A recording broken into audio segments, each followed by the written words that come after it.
வணக்கம். காமராஜர் வரலாறு.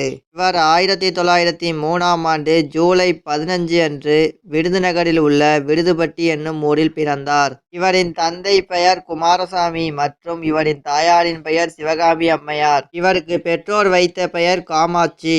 இது இவர்களின் குலதெய்வத்தின் பெயராகும். இவருக்கு தன் பள்ளி படிப்பை ஆரம்பத்திலேயே நிறுத்த வேண்டிய கட்டாயம் வந்தது. 1920இல் சுதந்திர இயக்கத்தில் தீவிரமாக ஈடுபட்டார். இதன் காரணமாக பிரித்தானிய அரசால் பலமுறை சிறையில் அடைக்கப்பட்டார்.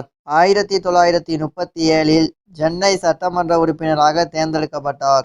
1942இல் வெள்ளையனே வெளியேறு இயக்கத்தின் போது மேலும் 3 ஆண்டுகள் சிறையில் அடைக்கப்பட்டார். சுதந்திரத்திற்கு பிறகு 1952 முதல் 1954 வரை மக்களவையில் உறுப்பினராக பணியாற்றினார். 1954இல் சென்னை மாநிலத்தின் முதலமைச்சராக பதவியேற்றார். 10 ஆண்டுகள் முதலமைச்சராக பணியாற்றினார்.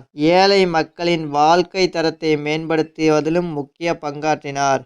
இலவச கல்வி மற்றும் பள்ளி குழந்தைகளுக்கு இலவச மதிய உணவு திட்டத்தையும் அறிமுகப்படுத்தினார். இதன் மூலம் கல்வி தந்தை என்று பரவலாக அறியப்பட்டார். இவர் எளிமைக்கும் நேர்மைக்கும் பெயர் பெற்றவராவார். மேலும் இவரின் சிறப்பு பெயர்கள் பெருந்தலைவர், படிக்காத மேதை, கருப்பு காந்தி, கர்ம வீரர் என்றெல்லாம் அழைக்கப்பட்டார். 1975 அக்டோபர் 2 அன்று காலமானார். 1976இல் இந்திய அரசு இவருக்கு மிக உயரிய விருதான பாரத ரத்னா விருதை வழங்கியது.